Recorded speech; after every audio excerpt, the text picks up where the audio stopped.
Esta es la iglesia Puerta de Esperanza, situada en San Lucas, Zacatepeques, República de Guatemala, en América Central. Para la gloria de Dios, nuestra congregación fundamenta su fe en Jesucristo y en las Santas Escrituras. Agradecemos a Dios que hoy se pueda contar con Internet para cumplir con cabalidad el mandamiento de nuestro Señor Jesucristo, que es predicar el Evangelio en todas partes del mundo.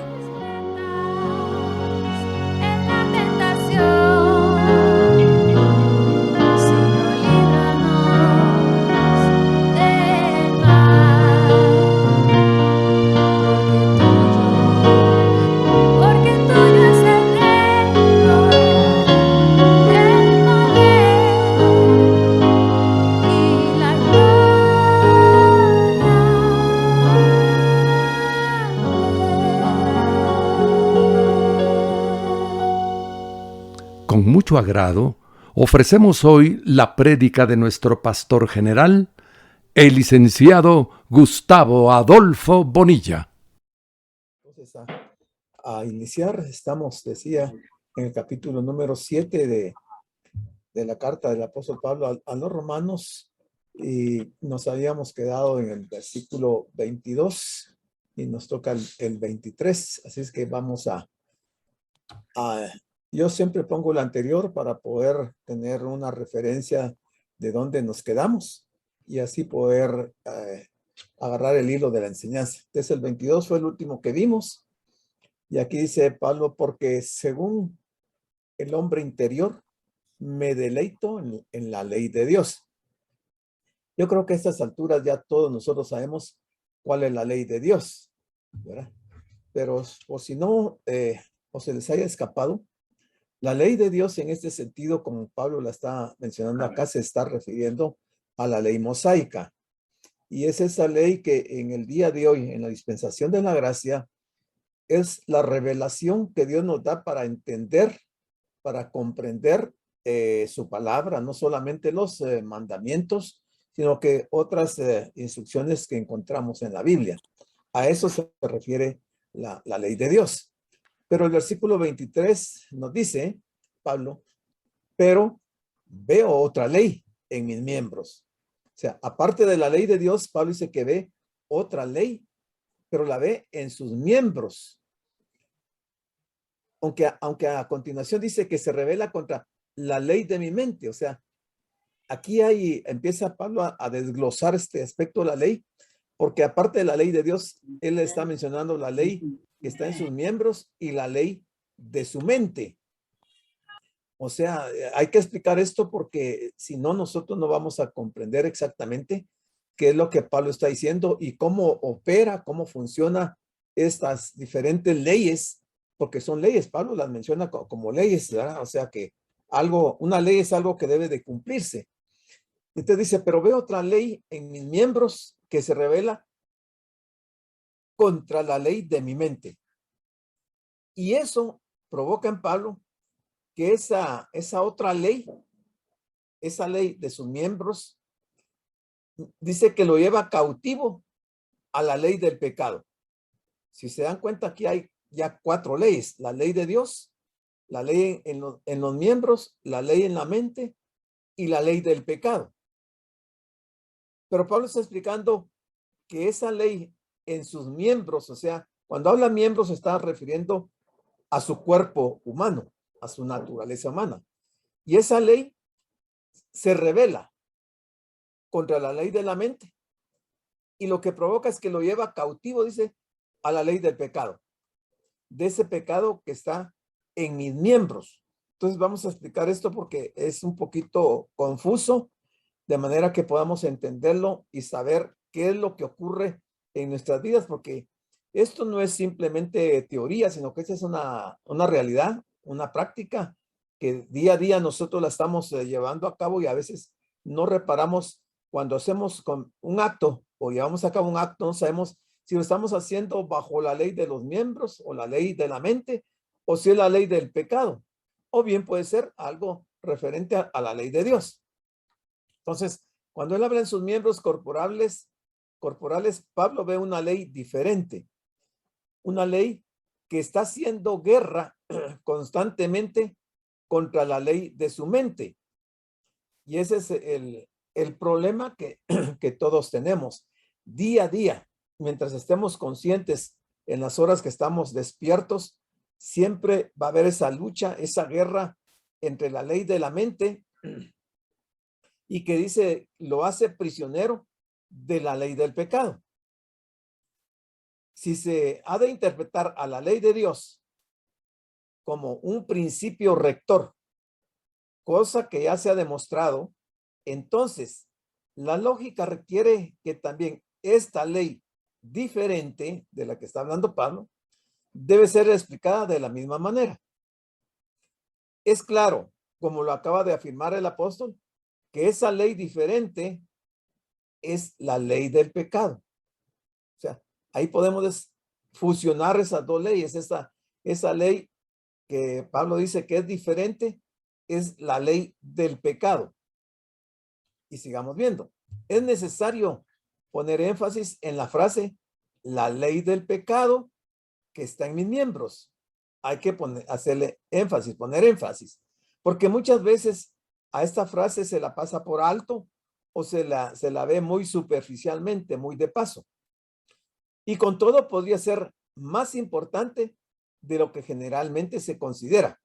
Yo creo que a estas alturas ya, con este tema que hemos estado viendo del capítulo 6 y 7 de Romanos, aún desde el 5, ya nosotros tenemos que ir ubicando y comprendiendo todos estos términos y estas leyes para saber en qué momento nos están afectando, porque si es la ley del pecado, entonces si la reconocemos, si reconocemos que los actos que estamos llevando a cabo es bajo la cautividad de la ley del pecado, entonces debemos de tomar una acción para salir de esa situación. Pablo se percataba muy bien que la manera de alcanzar a su auditorio era por medio de sus órganos corporales, la ley de sus miembros. De gran importancia eran entonces la ligereza de sus pies, que hay una parte de los miembros del cuerpo, los dichos de sus labios, otra parte del cuerpo, los labios, la mirada de sus ojos, otros miembros, otras partes del cuerpo, el movimiento de sus manos, la atención de los oídos, de sus oyentes, etcétera, etcétera, etcétera. Así podríamos ver que nosotros, bajo la ley de los miembros, estos miembros incluyen todo nuestro cuerpo. O sea, que podemos ser cautivos por la ley del pecado y afectar nuestros órganos corporales, que son con los que finalmente terminamos pecando, ¿verdad? Se dice que hay 4 leyes que se mencionan en este versículo. 3 se encuentran en este versículo, en el 23. 2 de esas leyes son objetivas, o sea que operan fuera del creyente, y esas 2 son las siguientes. Primero, la ley de Dios. La ley de Dios que vimos en el versículo 22. Ahora, la ley de Dios es el código de Moisés, o sea, la ley mosaica, esa es la ley de Dios, el código de Moisés.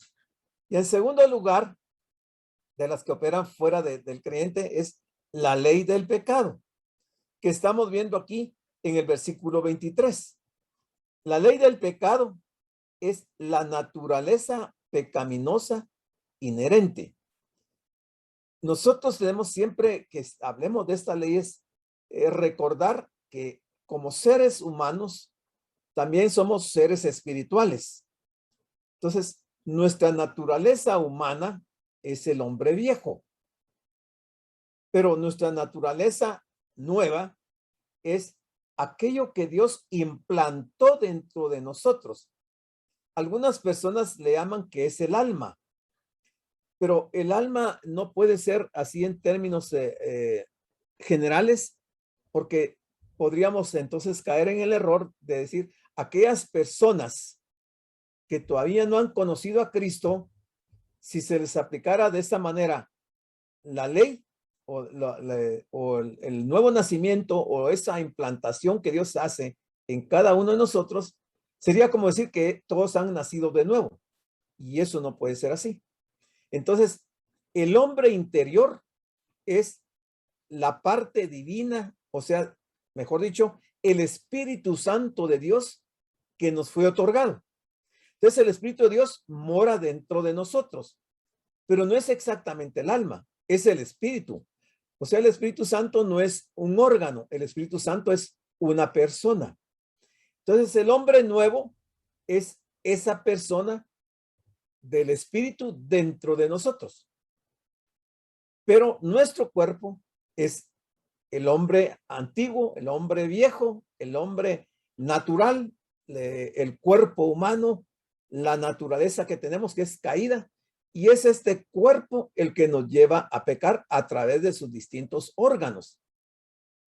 Entonces dice la ley del pecado, que es la naturaleza pecaminosa inherente. Luego tenemos dos leyes que son subjetivas, que están muy relacionadas. Realmente no deberíamos de hacer esa separación, pero tal vez a manera de entenderlo mejor se separan. O sea que es decir que operan en la vida del creyente y son las siguientes, las dos leyes subjetivas. Primero, la ley de la mente, que es la que viene mencionando Pablo en este versículo 23. La ley de la mente, que está aquí en el versículo 23. La ley de la mente es el sentido moral del hombre natural, del hombre natural. Y en segundo lugar, la segunda ley subjetiva es la ley de los miembros, o sea, la mente y los miembros son las dos leyes subjetivas. También está en el versículo 23. Y es la manera en que los miembros funcionan y se apegan a nuestra vida material. Entonces dice, siguiendo con nuestro estudio, el versículo 24. Aquí creo que ya es la parte final y la parte de conclusión que Pablo presenta en relación al capítulo, bueno, desde el capítulo 1 hasta el capítulo 7, aquí en este versículo 24 y 25, vamos a encontrar el resumen, o sea, en qué ha consistido toda la enseñanza que viene Pablo dando en estos primeros 7 capítulos. Entonces él empieza en el versículo 24 diciendo, miserable de mí. O sea, es una expresión muy fuerte. O sea, que a alguien le digan miserable suena ofensivo, pero él está hablando de él mismo y dice, miserable de mí. ¿Por qué él se considera un miserable? Y dice, porque ¿quién me librará de este cuerpo de muerte? O sea, ¿qué es lo que está diciendo Pablo en esta pregunta? ¿Quién me librará de este cuerpo de muerte? Recordemos, y tal vez lo voy a anticipar así y decírselo de esta manera. Nosotros, todos los creyentes, no nos vamos a poder deshacer de este cuerpo de muerte, sino hasta la venida de Cristo por su iglesia. Cuando este cuerpo sea transformado, sea glorificado, hasta ahí nos vamos a librar de este cuerpo de muerte. Antes es muy difícil librarnos de este cuerpo de muerte. O sea, Pablo lo que está diciendo aquí es como anhelando que se dé ya ese evento del arrebatamiento de la iglesia para poder destruir de forma definitiva el cuerpo de muerte. Porque todos nosotros como creyentes y siendo llenos del Espíritu Santo y habiendo nacido de nuevo, no nos podemos librar de este cuerpo, que es el que con sus miembros nos lleva a cometer pecado, a violar la ley de Dios, y que lo podemos hacer inconscientemente como se puede hacer conscientemente. Cuando Pablo decía, yo soy carnal y que estoy vendido al pecado, es lo que estaba diciendo también es lo que le ocurre a cualquier creyente. Nosotros podemos, sin haber premeditado, haber pensado, cometer un pecado, podemos cometer un pecado, pero lo hemos hecho sin premeditación, sin haberlo pensado, sino que simplemente porque el impulso de la carne, de este cuerpo, nos puede llevar, ya sea por los miembros, ya sea por la vista, por los oídos, por la mente o por cualquier parte del cuerpo, nos puede llevar a cometer pecado, pero no lo premeditamos, no era esa nuestra intención. Por eso él dice que está vendido al pecado. Pero es diferente cuando yo me siento, digamos, voy a poner el caso así más real. Cuando David estuvo en la azotea de su palacio y saliendo a la azotea vio a Betsabé que se estaba bañando, él ahí con sus ojos y con su mente y con su alma deseó a Betsabé. Y entonces la mandó a llamar que viniera para estar con él. Lo que él quería era tener una relación sexual con ella. Ahí hay un pecado premeditado. Ahí no se puede decir que lo hizo inconscientemente. Ahí él planeó el pecado y lo cometió. Esa es otra forma, otra clase de pecado. Ahora, nosotros como creyentes decíamos que también encontramos en la escritura que el creyente ya no practica el pecado.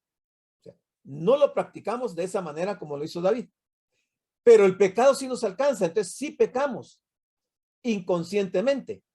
¿Y eso por qué? Porque la ley del pecado que está dentro de nuestros cuerpos nos impulsa o nos lleva en algunos momentos a pecar de esa manera, sin haberlo planeado.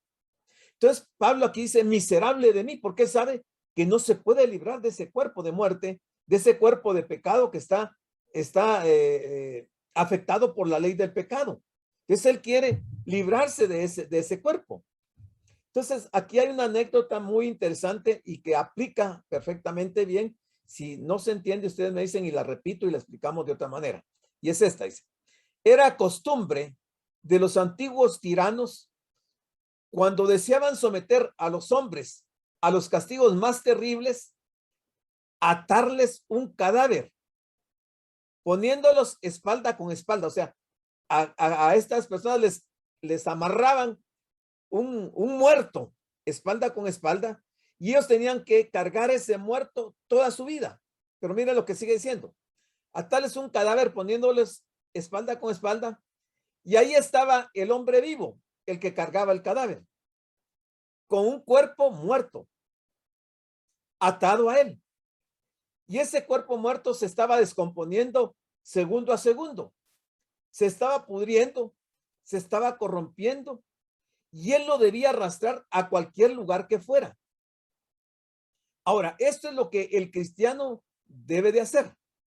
Él tiene dentro de él la nueva vida, o sea, el hombre nuevo, el Espíritu Santo.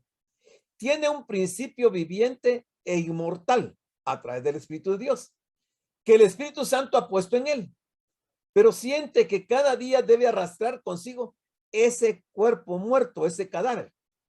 Entonces, el hombre interior, el nuevo hombre, que es la parte del Espíritu Santo dentro de nosotros, es como que si anduviera llevando nuestro cuerpo físico como ese cadáver que se está describiendo acá.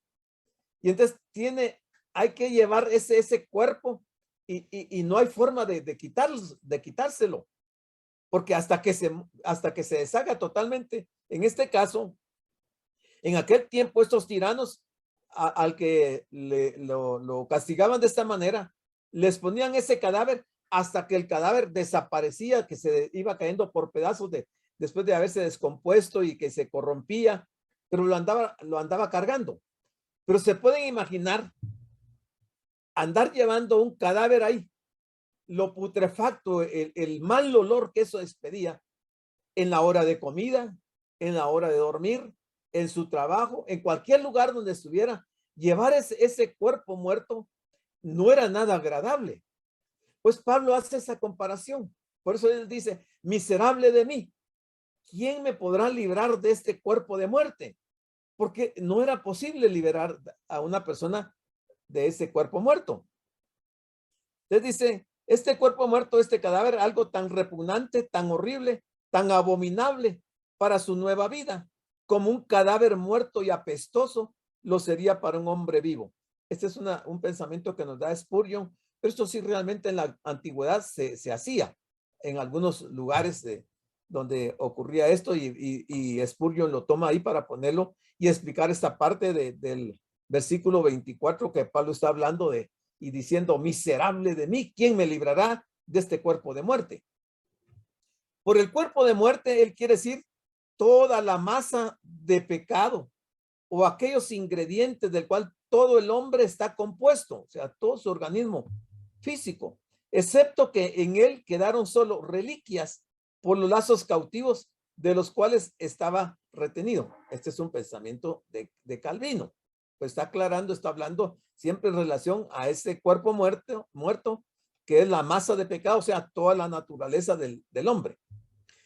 El escritor deplora genuinamente el hecho que, debido a la ley del pecado que aún opera en él, en este caso Pablo, él es incapaz de servir a Dios tan completamente y profundamente como lo desea, porque andar cargando ese cuerpo muerto le impide servir a Dios de la manera que Dios desea que le sirvamos. La conmovedora pena que aquí se manifiesta es definitivamente la de un creyente. Ningún incrédulo podría jamás llegar a estar tan lleno de dolor por sus pecados, porque él no tiene conciencia de la ley de Dios, no sabe ni siquiera de la ley de Dios. El que profiere este lamento es Pablo, hablando en nombre de todo hijo de Dios. O sea, lo que Pablo está diciendo aplica a cada uno de nosotros. O sea, lo debemos de ver así para entender estas leyes esta nueva ley que está hablando Pablo aquí, que vimos en el versículo 22 y 23, la ley del pecado. Esa miseria causada por el tremendo esfuerzo sin nunca tener un éxito satisfactorio en vivir en completa armonía con la voluntad de Dios, sino fracasando una y otra vez. Porque mientras estemos en este mundo y en este cuerpo, hermanos, siempre vamos a tener fracasos en donde le vamos a quedar mal a Dios. Pero ojalá que sea no por una práctica del pecado, sino que porque inconscientemente nosotros pequemos y no nos demos cuenta. Eso sería, digamos, aunque sería mejor ni siquiera caer en eso, pero no podemos porque ya vemos que este cuerpo, la naturaleza vieja, antigua que tenemos es una naturaleza pecaminosa. Con esto en mente, él anhela ser rescatado de este cuerpo de muerte, es decir, del cuerpo en su presente condición, sujeto a los estragos del pecado y de la muerte. Sabe que mientras él viva en este presente cuerpo de humillación, según lo detalla él en Filipenses 3:21, la terrible lucha continuará.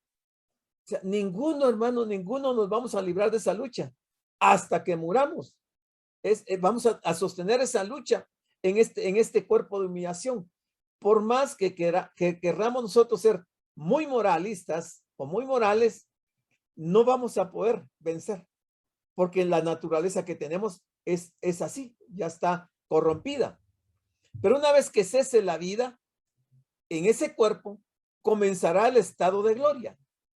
Primero para el alma y después también para el cuerpo. Esto será cuando ocurra el arrebatamiento de la iglesia, que seamos glorificados y seamos transformados, y hasta ahí dejaremos este cuerpo de humillación y de muerte que lo menciona Pablo. Y aquí está lo que dice Filipenses 3:20 y 21. Dice, mas nuestra ciudadanía está en los cielos, de donde también esperamos al Salvador, al Señor Jesucristo. Aquí está Pablo hablando cabalmente del arrebatamiento de la iglesia en este versículo 20 de Filipenses 3. Él está hablando de ese arrebatamiento. El 21 dice, el cual, o sea, Cristo, el cual transformará el cuerpo de la humillación nuestra para que sea semejante al cuerpo de la gloria suya, de la gloria de Jesucristo, el cuerpo glorificado del Señor. ¿Cómo? Por el poder con el cual puede también sujetar a sí mismo todas las cosas. O sea, Pablo en este pasaje de Filipenses 3:20 y 21, de lo que está hablando es del arrebatamiento de la iglesia. Y lo que va a ocurrir con nosotros cuando se dé ese evento, que entonces va a ser transformado nuestro cuerpo de humillación y que tengamos un cuerpo semejante al de Cristo. Dice, no igual que el de Cristo, sino semejante al cuerpo de la gloria suya. Entonces dice, las palabras, ¿quién me librará? Muestra que Pablo se ha dado por vencido y está pidiendo, ¿quién lo puede ayudar? ¿Quién me librará? o cómo me he de librar de ese cuerpo de muerte. No es la voz de alguien que está desanimado o dudando, sino de una persona que anhela liberación. Este es un pensamiento de Poole. Entonces, no es la voz de alguien que está desanimado o dudando, sino una persona que anhela liberación de este cuerpo de muerte, que es imposible, solo se logrará, como digo, hasta que sea el arrebatamiento. Y el versículo 25 nos dice, aquí concluye Pablo este capítulo 7 y también el resumen del 1 al 7. Entonces dice, versículo 25, gracias doy a Dios. Mire, aquí finalmente Pablo da gracias a Dios. ¿Por qué da gracias a Dios? Da gracias a Dios por Jesucristo, Señor nuestro. ¿Y por qué está dando gracias a Dios por Jesucristo? Porque es el único que nos puede ayudar a nosotros y a Pablo en aquel tiempo de la ley del pecado, de esta corrupción que hay en nuestros cuerpos. Entonces dice, así que yo mismo con la mente sirvo a la ley de Dios, más con la carne a la ley del pecado. Esto está un poquito difícil de entender, pero lo vamos a explicar así. Nosotros como seres humanos tenemos un dualismo de naturaleza, porque tenemos al hombre nuevo y al hombre viejo. Entonces, el hombre nuevo opera en nosotros en la mente cuando estamos sirviendo a Dios, porque nosotros conscientemente venimos y nos postramos ante el Señor y le servimos. Pero la carne, con el hombre antiguo, el hombre viejo, que como decía, en una forma no planificada, podemos caer bajo la ley del pecado. O sea, inconscientemente, sin que nuestra mente lo haya planificado así, nuestro cuerpo actúa, viendo, oyendo, hablando, haciendo o de alguna otra manera. O sea, con esta carne es con la que estamos cayendo en esta ley del pecado. Pero con el hombre interior, a través de la mente, entonces nos deleitamos en la ley de Dios y servimos a Dios. Dice, con la mente sirvo a la ley de Dios. O sea, la ley. ¿Y por qué dice Pablo que sirve a la ley de Dios? Porque ya dijimos que la ley de Dios es buena, santa y justa. Entonces, si es algo bueno, es santo y justo, obviamente que debería ser nuestro deleite, la ley de Dios. Y cuando uno lee el Salmo 119, que es uno de los salmos más largos de la Biblia, ahí encontramos toda una descripción de cómo el salmista habla respecto a la ley de Dios y el deleite que sentía el salmista en servir a Dios y disfrutar de la ley de Dios. Dice, así mismo se da cuenta que fue por medio de Jesucristo nuestro Señor, soberano, Rey y dueño nuestro, y es que obtuvo esa salvación plena y gratuita. Por eso se le da gracias a Dios por la salvación también. Obtenida no solamente para Pablo, sino también para todos los creyentes. Por eso él anticipa el día de gloria para todos ellos. El día de gloria se refiere al arrebatamiento de la iglesia y que lo encontramos también en 1 Corintios 15, 56, 57 y 2 de Timoteo 4, 8. Entonces Pablo hace el siguiente contraste. Primero, contrasta la ley de Dios contra la ley del pecado. Y segundo, contrasta la actitud de la mente contra la actitud de la carne. Eso es lo que él está presentando aquí. O sea, como decíamos, hay un dualismo, hay una doble naturaleza en nosotros, el hombre antiguo y el hombre nuevo. Y entonces el hombre nuevo nos lleva a buscar y a deleitarnos en Dios. Pero el hombre viejo, su naturaleza pecaminosa nos inclina a cometer pecados. 1 Corintios 15, 56 dice, ya que el aguijón de la muerte es el pecado. El pecado es el aguijón de la muerte. Y el poder del pecado es la ley. El 57. Mas gracias sean dadas a Dios que nos da la victoria por medio de nuestro Señor Jesucristo. Por eso decía que sí hay debe de hacerse una diferenciación en cada uno de nosotros como creyentes como hijos de Dios, como nacidos de nuevo, porque aunque tenemos dos naturalezas, la nueva naturaleza que se nos ha implantado, que opera por medio del poder de Jesucristo, hace que nosotros ya no seamos practicantes del pecado. Ya no somos practicantes del pecado. Sí, el pecado nos puede alcanzar por el hombre viejo, pero por eso damos gracias a Dios, porque Él nos da la fortaleza para no caer bajo ese punto de convertirnos en practicantes del pecado, porque ya con nuestra mente nosotros nos deleitamos en la ley de Dios y nos agrada servir a Dios. Y 2 Timoteo 4:8 dice, por lo demás, me está guardada la corona de justicia, la cual me dará el Señor, juez justo, en aquel día. ¿Cuál día? El día del arrebatamiento de la iglesia. O sea, hermanos, a partir del arrebatamiento de la iglesia, de acuerdo con este versículo, muchos de nosotros se nos va a dar la corona de justicia, porque dice Pablo, la cual me dará el Señor, juez justo. Y habla de juez justo porque recuérdense que compareceremos ante el tribunal de Cristo. Él estará ahí como juez y como un juez justo, y vamos a comparecer al tribunal de Cristo para ser galardonados.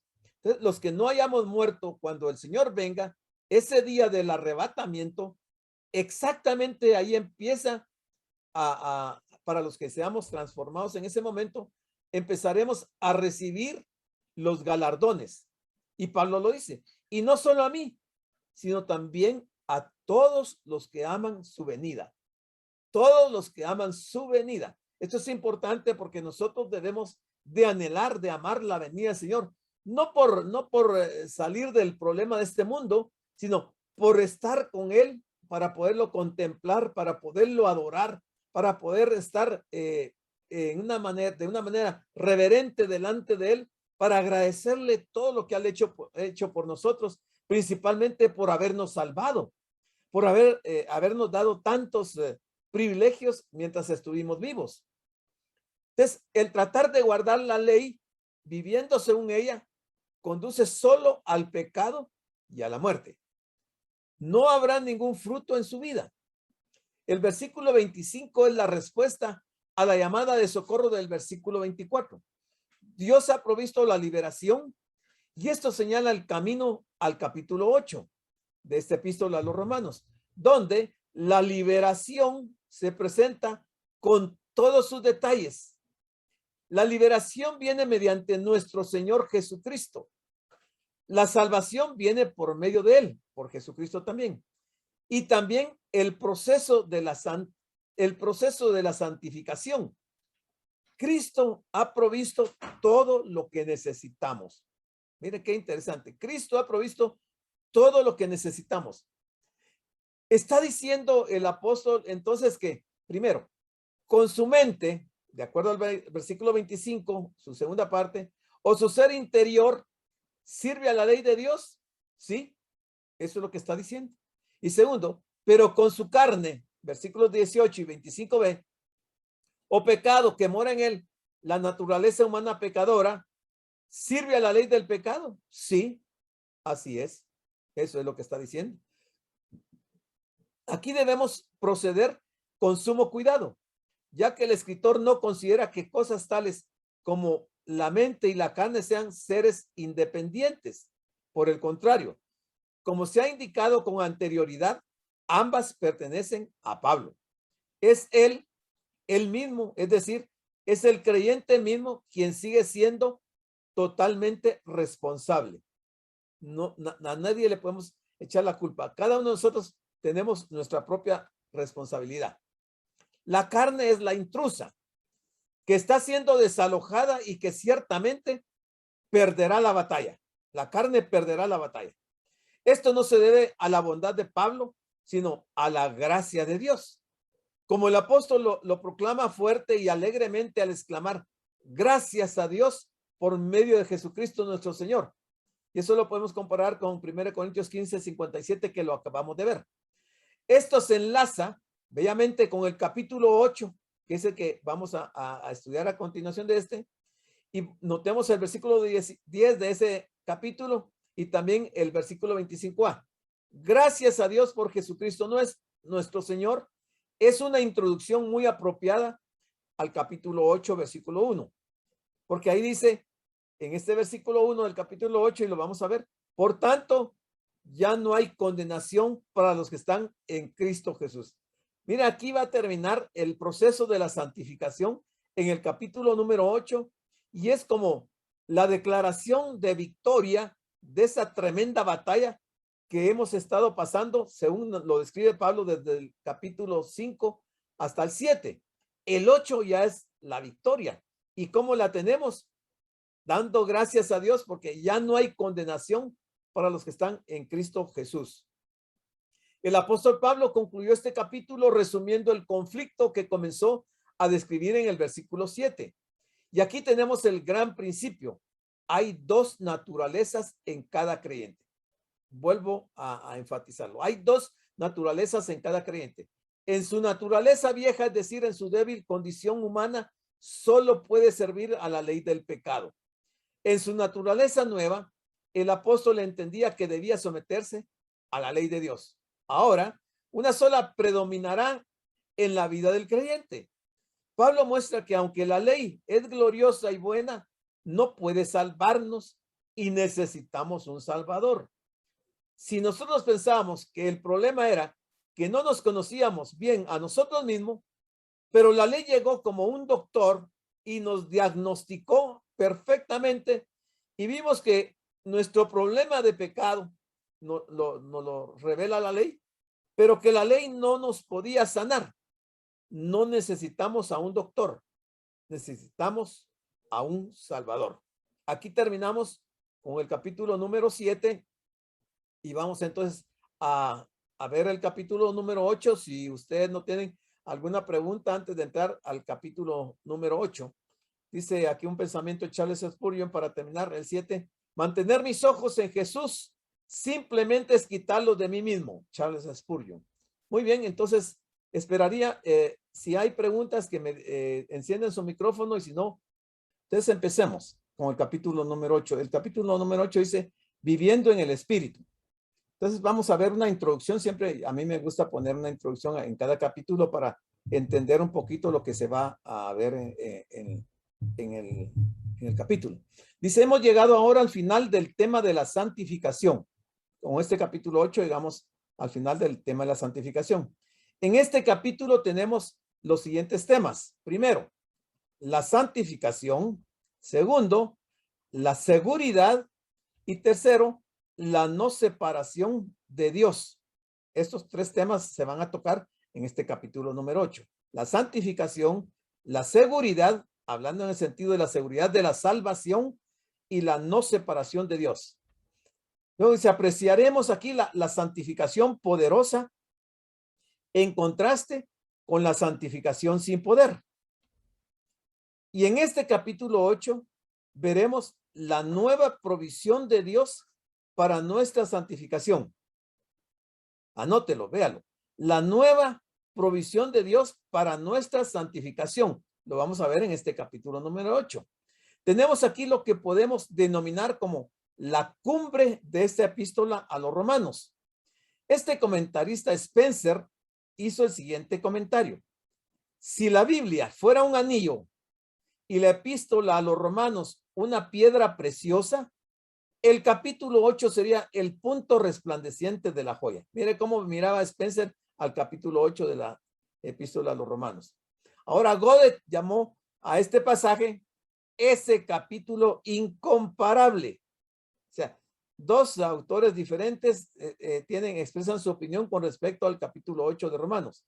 Alguien agregó, entramos en este capítulo sin ninguna condenación y lo cerramos sin separación, porque nadie nos va a poder separar de Cristo, del amor de Cristo. Y en el punto medio vemos que todas las cosas les ayudan a bien a los que aman a Dios. Ese es, digamos, un resumen de este capítulo número 8. Encontramos aquí que al Hijo de Dios se le dará gozo y paz en esta vida. Vea que hijo es con H minúscula, o sea, se está refiriendo a los creyentes, a nosotros. Encontramos aquí que al Hijo de Dios se le dará gozo y paz en esta vida. el Hijo de Dios, o sea, nosotros, debemos de vivir para Dios. El pecado no debe regir el programa de nuestra vida. Se demostró en el capítulo 7 que la nueva naturaleza no tenía ningún poder, ni la vieja naturaleza nada de bueno. Pablo dijo al concluir el capítulo 7, gracias doy a Dios por Jesucristo nuestro Señor. En conclusión, entendemos que debemos someternos a la ley de Dios, pero en lo débil de nuestra condición humana estamos sometidos a la ley del pecado. Esto sigue siendo una realidad. No nos podemos escapar de esa situación porque así está establecido y es una realidad. Como sucediera con los capítulos 5, 6 y 7, también el capítulo 8 indica uno de los resultados de la justificación de los creyentes por la fe. La justificación está innegablemente en el centro del pensamiento de Pablo y es claro de las primeras palabras de Pablo. Ya no hay condenación, porque la condenación es lo opuesto a la justificación. Eso es lo opuesto a la justificación, la condenación. Dice, no hay condenación para los que están en Cristo Jesús. El Espíritu que mora en nosotros nos imparte vida. Nos asegura el cumplimiento de nuestra esperanza de la gloria que ansiamos. Nos ayuda en nuestras debilidades. Además, intercede por nosotros, de modo que todo resulta para nuestro bien, de acuerdo al capítulo 8. Además, como ya se ha dicho anteriormente, Pablo mismo parece aprobar la coordinación de los capítulos 5, 6 y 7 al hacer que cada uno de ellos culmine con la misma frase o una muy similar. Esto también es aplicable al capítulo 8, que concluye con en Cristo Jesús nuestro Señor. El capítulo 8 nos presenta los medios por los cuales se nos asegura la victoria. Este es un gran capítulo. En los primeros 3 capítulos de la carta a los romanos, vimos a Dios el Padre en la creación, el capítulo 1, 2 y 3. Luego desde el capítulo 3, versículo 21, hasta el capítulo 7, o sea, 3, 4, 5, parte del 3, el 4, 5, 6 y 7, vimos a Dios el Hijo en la salvación. Ahora en el capítulo 8 vamos a ver a Dios el Espíritu Santo en la santificación. Están las 3 personas. El Espíritu Santo no ha sido mencionado mucho hasta ahora. Solo hemos visto 2 referencias casuales, pero ahora en este capítulo se le menciona 19 veces en el capítulo 8. La doctrina de la justificación, del latín justificatio y en griego dikaiosis, es un punto central dentro de la teología del cristianismo, la justificación. Las diferentes versiones de tal doctrina, según el papel que se le dé a la fe y a las obras, a la voluntad del hombre o a la voluntad de Dios, al libre albedrío y a la predestinación, son algunas de las principales causas doctrinales de la separación entre protestantes y católicos y entre distintas ramas del protestantismo. Por ejemplo, luteranos versus calvinistas, y dentro de estos entre arminianos y gomaristas. Usted me va a decir, ¿quiénes son los gomaristas? Yo no lo sabía también, pero aquí lo tengo. Fue un personaje, un teólogo llamado Franciscus Gomarus o François Gomer, también Franz Gomar o Francisco Gomar, es el mismo, en 3 idiomas diferentes su nombre, un teólogo orientalista holandés de estricto calvinismo que se opuso a Jacobus Arminius, cuya condena consiguió en el sínodo de Dort. Este Francisco Gomar nació el 30 de enero de 1563, por allá muy cerca de la Reforma Protestante, pero dice que fue un teólogo calvinista y que combatió o se opuso fuertemente al arminianismo, a Jacobo Arminio. Y eso fue en ese, ¿cómo se llama? En ese sínodo que se manifestó eso.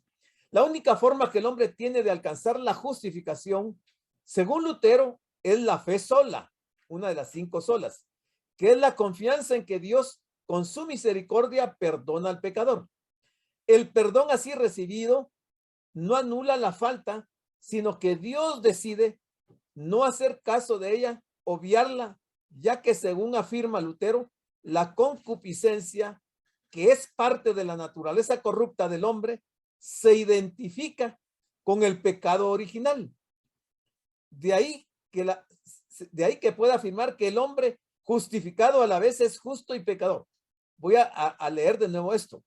Según afirma Lutero, la concupiscencia, oiga, la concupiscencia es parte de la naturaleza corrupta del hombre que se identifica con el pecado original. No lo que le enseñan a la gente que porque se comieron la manzana, es la concupiscencia, no es haberse comido una manzana. Entonces dice, quiere decir que si queremos hacer en esta vida algo que sea del agrado de Dios, debemos llevarlo a cabo en el poder del Espíritu Santo. Como dijo Pablo en Efesios 5:18, no os embriaguéis con vino, pues eso lleva al desenfreno, antes bien sed llenos del Espíritu. La santificación es la obra del Espíritu Santo en la vida regenerada del creyente, liberándolo del poder del pecado, incluso ante la misma presencia del pecado, y obrando la voluntad de Dios en la vida del creyente. La victoria es el Espíritu Santo sobre el pecado y la muerte, escribe Godet. Pero si se dan cuenta, la santificación es importantísima porque nos libera del poder del pecado y aún de la misma presencia del pecado. Entonces hay que promover o hay que practicar la santificación, que esa es una obra del Espíritu Santo. El pensamiento central, que es también el cuarto de los frutos principales de la justificación por la fe, se encuentra en las palabras no, no. En todas estas cosas somos más que vencedores por medio de aquel que nos amó. Versículo 37 del capítulo 8. Nótese, no solamente vencedores, sino más que vencedores. No solamente invencibles, sino súper invencibles. Muy bien, entonces, ya viendo, vamos a ver, déjenme ver. Sí, el capítulo número 1, el versículo número 1 del capítulo 8, ya no me da tiempo.